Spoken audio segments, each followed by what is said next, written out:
নির্বাচনের পরই চূড়ান্ত সংস্কার প্রস্তাব বাস্তবায়ন চায় বিএনপি, ভোটের আগে করার পক্ষে এনসিপি। শুধু সংস্কার নিয়ে আলোচনা নয়, জনপ্রত্যাশা পূরণে সবাইকে কাজ করতে হবে, তারেক রহমান।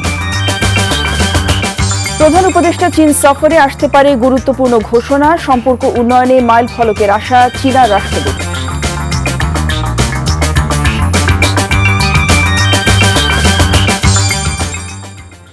আসসালামু আলাইকুম, জসিন্তা জিনিয়া স্বাগত জানাচ্ছি এনটিভির সন্ধ্যার খবরে। ক্রাউন সিমেন্ট শিরোনাম দেখছিলেন, এবার পুরো খবর। ঐক্যমতের ভিত্তিতে যেসব সংস্কার প্রস্তাব চূড়ান্ত হবে, নির্বাচনের পরই সেগুলো বাস্তবায়ন চায় বিএনপি। তবে জাতীয় নাগরিক পার্টি মনে করে সংবিধান সংশোধনের বিষয়গুলো ছাড়া বাকি সংস্কারগুলো নির্বাচনের আগেই করতে হবে। আর গণপরিষদের বিষয়ে পরস্পর বিরোধী অবস্থান দল দুটির। এছাড়া দুটি জুডিশিয়াল কাউন্সিল ও প্রধান বিচারপতি নেতৃত্বে বিচার বিভাগের পূর্ণ স্বাধীনতার বিষয়ে একমত বিএনপি ও এনসিপি। নিয়ামুল আজিজ সাদেকের রিপোর্ট। ছটি সংস্কার কমিশনের ১৬৬টি সংস্কার প্রস্তাবের উপর ৩৪টি দলের মতামত নিচ্ছে ঐকমত্য কমিশন। বিএনপির স্থায়ী কমিটির সদস্য সালাউদ্দিন আহমেদের নেতৃত্বে একটি দল সংস্কার প্রস্তাবের উপর তাদের মতামত তুলে ধরেন। রাজধানীর শেরে বাংলা নগরের এলডি হলে সালাউদ্দিন আহমেদ বলেন, নির্বাচন কমিশনের ক্ষমতা খর্ব করে এমন প্রস্তাবে তারা একমত নন।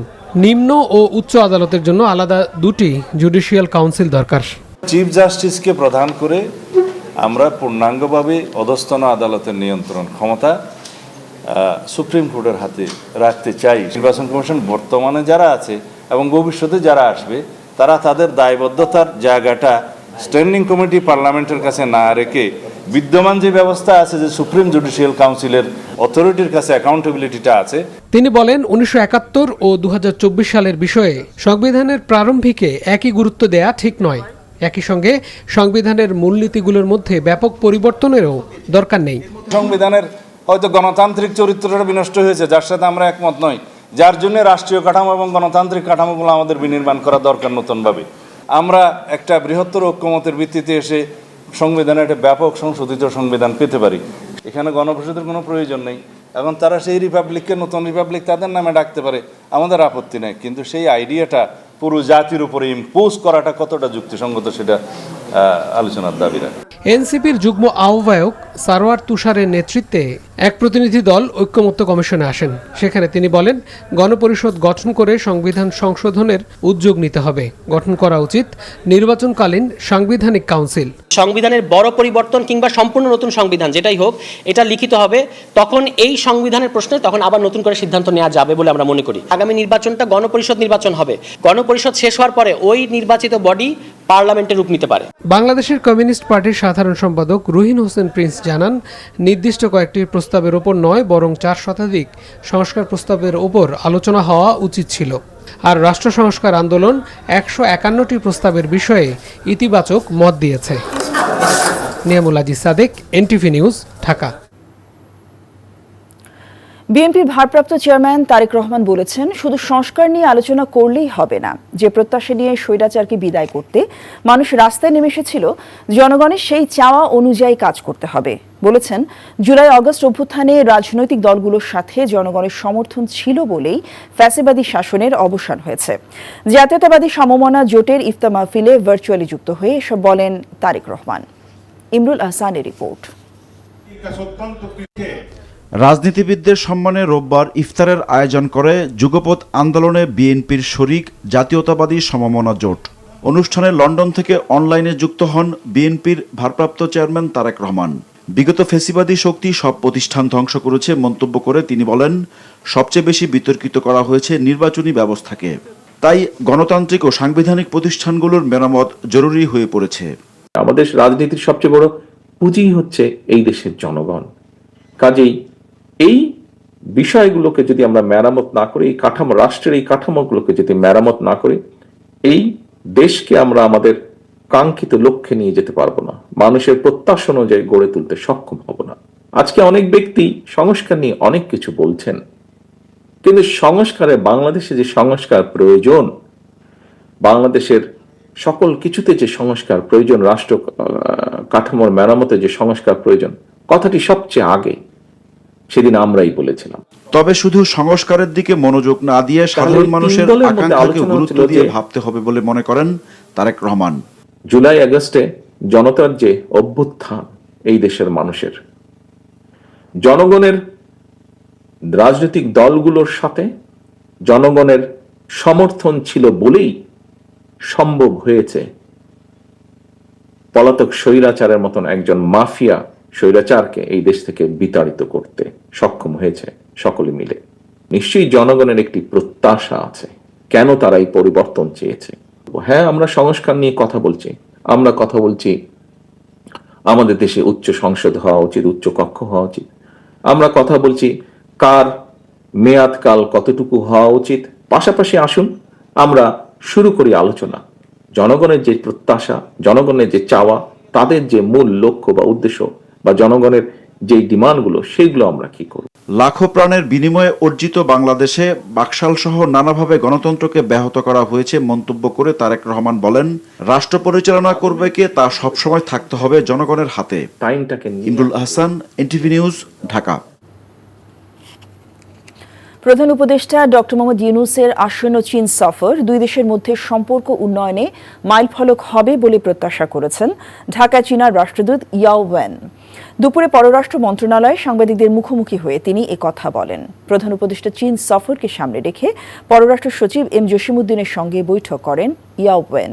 পরে তিনি রাষ্ট্রদূত বলেন, প্রধান উপদেষ্টা চীন সফরে গুরুত্বপূর্ণ ঘোষণা আসতে পারে। বলেন, এ বছর দুই দেশের কূটনৈতিক সম্পর্কের 50 বছর পূর্তি হচ্ছে, তাই সফর ফলপ্রসূ ও গঠনমূলক হবে বলে প্রত্যাশা তার। তিনি বলেন, প্রধান উপদেষ্টার চীন সফরকে সামনে রেখে কাজ চলছে। দুই দেশ কিভাবে পারস্পরিক লাভবান হতে পারে সেই লক্ষ্যে বাংলাদেশ ও চীন কাজ করছে বলেও জানান চীনের রাষ্ট্রদূত। আগামী 26 মার্চ প্রধান উপদেষ্টা ডক্টর মোহাম্মদ ইউনূস 3 দিনের সফরে চীনে যাচ্ছেন।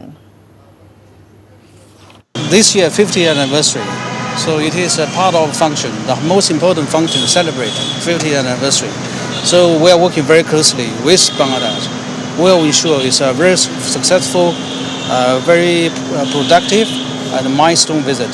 It is something between China and Bangladesh. We want to make the good one and very benefit for China and Bangladesh. That is our purpose.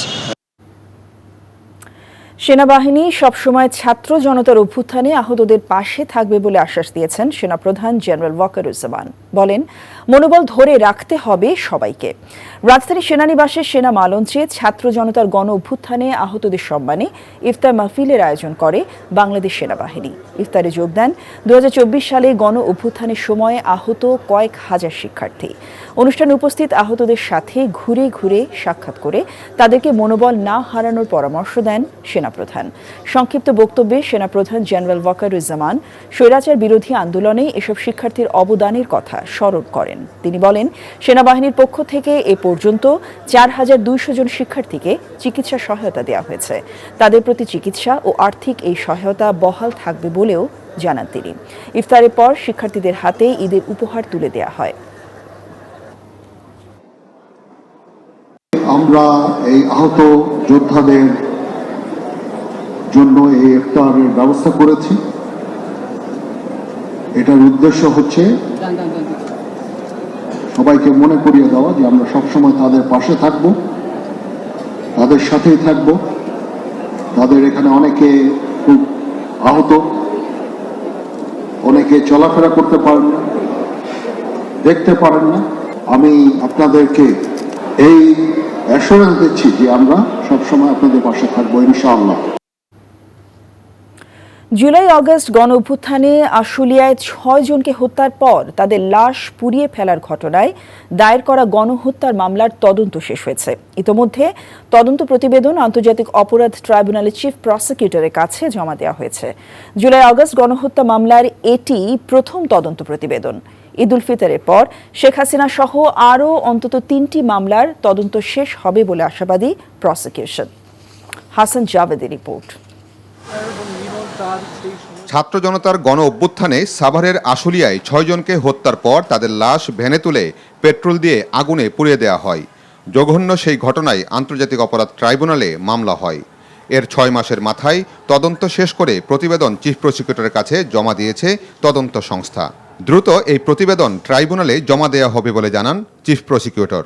Petrol দিয়ে আগুন দিয়ে পুড়িয়ে দেওয়া হয়েছিল যে ইতিহাসের নির্মমতম ঘটনা, সেটির তদন্ত রিপোর্টটা সমাপ্ত হয়েছে। সেটির ড্রাফট বলা যাবে বা চূড়ান্ত রিপোর্ট যাই বলেন, সেটা আমাদের হাতে এসে পৌঁছেছে। আমরা এটা বিশ্লেষণ করে দেখব।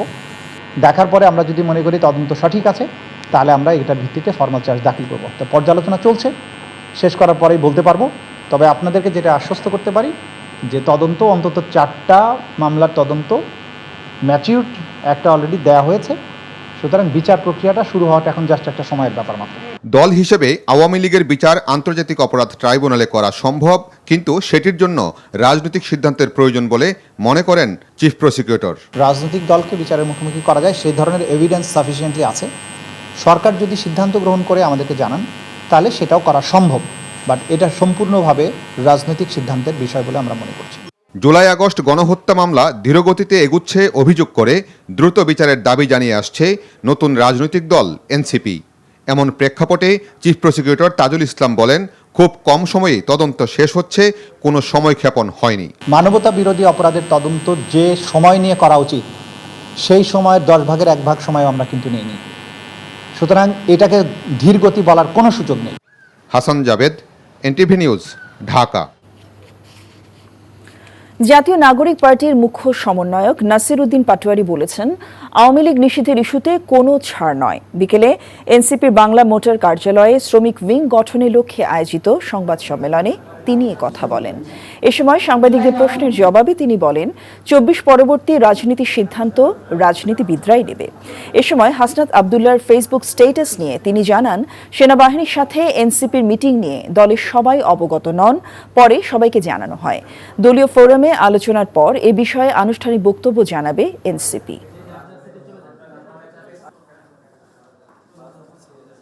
আন্দোলন এবং পলিটিক্যাল জায়গা দুইটা আলাদা জায়গা। সেই জায়গা থেকে এই গণ অভ্যুত্থানের ছাত্ররা নিজেদেরকে পলিটিক্যাল জায়গাতে ট্রান্সফরমেশন করতেছে। তো সেই জায়গাতে কিছু ক্ষেত্রে যদি ভুল ত্রুটি হয়ে থাকে, দেশবাসীকে ক্ষমা সুন্দর দৃষ্টিতে দেখার জন্য অনুরোধ জানাচ্ছি। রিফাইন্ড হোক, যেই কোনো মূল্যে বাংলাদেশে আওয়ামী লীগের কোনো রাজনীতি করার অধিকার নাই। সেনাবাহিনীর থেকে আমরাও তাদেরকে বলবো যে আপনারা দায়িত্বশীল আচরণ করুন। পলিটিক্যাল ম্যাটার, পলিটিক্যাল যারা পার্সন দল রয়েছে তাদেরকে আপনারা ডিল করতে দেন। সারা লাইফস্টাইল ঈদ কেনাকাটার খবর। ঈদ যত ঘনিয়ে আসছে, বিপণী বিতানগুলোতে বাড়ছে ক্রেতা সমাগম। ক্রেতারা ঈদ বাজারে ছুটছেন পাঞ্জাবি সহ আকর্ষণীয় সব পোশাকের সন্ধানে। আর বাবা ছেলে পাঞ্জাবি কম্বো এবারের ঈদের বিশেষ আকর্ষণ বলছেন সংশ্লিষ্টরা। রিপোর্ট কায়কোবাদ মাহমুদের।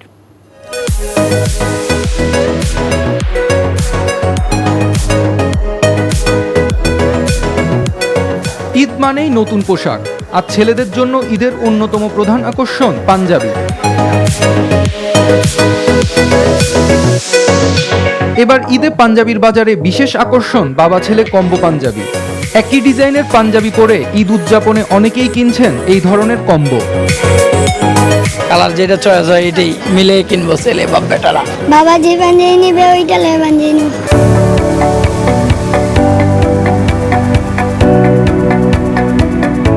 ঈদ সামনে রেখে বাজারে এসেছে বাহারি সব ডিজাইনের পাঞ্জাবি। ভাঙচুর, কাবলি সহ বিভিন্ন ডিজাইনের পাঞ্জাবি রয়েছে ক্রেতাদের আগ্রহের কেন্দ্রে। আর গরম আবহাওয়ায় সুতি কাপড়ের পাঞ্জাবির বিক্রি বেশি বলে জানালেন বিক্রেতারা। এই যে ভাঙচুর চলতেছে, প্লাস মনে করেন যে ওই নতুন চেন সিস্টেম বের হয়েছে, ওগুলো চলতেছে। আর সুতির মধ্যে বেশি, সামনে গরমের মধ্যে সুতিটা বেশি কালেকশন। এবার কম্বল হিট মাল চলছে, কম্বোটা খুব হিট। ক্যাজুয়াল ফিটিংগুলো সবচেয়ে বেশি চলতেছে। এবার ট্রেনটা হচ্ছে বেশিরভাগ কটন বডির ভিতরে, সুতি যে ফ্যাব্রিক্সগুলো আসছে পাকিস্তান, ইন্ডিয়ান। নতুন পোশাকে ঈদ আনন্দ হবে আরো বেশি, এমনটাই বলছেন ক্রেতারা। 4টা পাঞ্জাবি কিনছে, আরো 3টা কেনা লাগবে। নানি শাশুড়ি, দাদি শাশুড়ি, তারপরে শাশুড়ি, বউ, মেয়ে সবার জন্য কেনাকাটা করেছি। আমি নাইরা কাট নিয়েছি। বাচ্চার জন্য আপনার শার্ট নিছি, একটা প্যান্ট নিলাম, এখন একটা পাঞ্জাবি পাজামা কিনবো। ঈদ যত ঘনিয়ে আসছে, বাড়ছে ক্রেতাদের আনাগোনা। শেষ মুহূর্তে কেনাকাটায় আরো ভিড় বাড়বে বলে আশা বিক্রেতাদের। Kaykobad Mahmud, NTV news, Dhaka. BNP স্থায়ী কমিটির সদস্য মির্জা আব্বাস বলেছেন, সম্প্রতি তার দেয়া দুটি বক্তব্যকে বিকৃত করে ভিন্নভাবে সামাজিক যোগাযোগ মাধ্যমে প্রচার করা হয়েছে। এর তীব্র নিন্দা জানিয়ে সবাইকে দেশি বিদেশি ষড়যন্ত্রের বিরুদ্ধে সচেতন থাকার আহ্বান জানান তিনি। বিকেলে রাজধানী পুরানা পল্টনে বাংলাদেশ ফটো জার্নালিস্টস অ্যাসোসিয়েশন আয়োজিত ইফতার ও দোয়া মাহফিলে কথা বলেন তিনি। মির্জা আব্বাস বলেন, বিদেশে বসে যারা চক্রান্ত করছেন তারাই তার বক্তব্যকে বিতর্কিতভাবে উপস্থাপন করেছে, তারাই বাইরে বসে অপপ্রচার চালাচ্ছে। বিগত সময়ে জেল, জুলুম, নির্যাতন সহ্য করে কথা বলার স্বাধীনতা এনেছেন বলেও মন্তব্য করেন তিনি। এ সময় তার বক্তব্য সঠিকভাবে তুলে ধরার জন্য গণমাধ্যম কর্মীদের প্রতি আহ্বান জানান বিএনপির সর্বোচ্চ নীতি নির্ধারণী পর্যায়ের এই নেতা।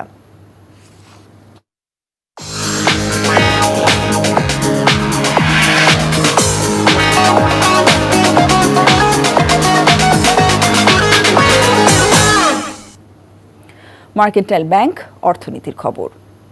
আগামী 9 এপ্রিল বাংলাদেশ বিজনেস সামিটের মধ্য দিয়ে প্রথমবারের মতো দেশে ইন্টারনেট সেবা দেবে স্টারলিংক।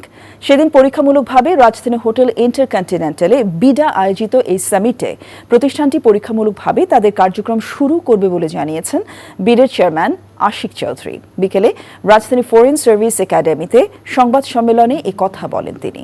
বিডের চেয়ারম্যান বলেন, 7 এপ্রিল থেকে ঢাকায় শুরু হচ্ছে 4 দিনব্যাপী বিনিয়োগ সম্মেলন। সেখানে 50টি দেশ থেকে 500-এরও বেশি প্রতিনিধি অংশ নেবেন। বিখ্যাত brand Inditex, DP World, Samsung, Meta, Uber, Telenor এবং পাকিস্তানের দাউদ গ্রুপের শীর্ষ কর্মকর্তারা অংশ নেবেন। এছাড়া বিনিয়োগ সম্মেলনে বিদেশি বিনিয়োগকারীরা বিএনপি, জামায়াত এবং এনসিপির সঙ্গে দেশের রাজনৈতিক পরিস্থিতি নিয়ে কথা বলার সুযোগ পাবেন।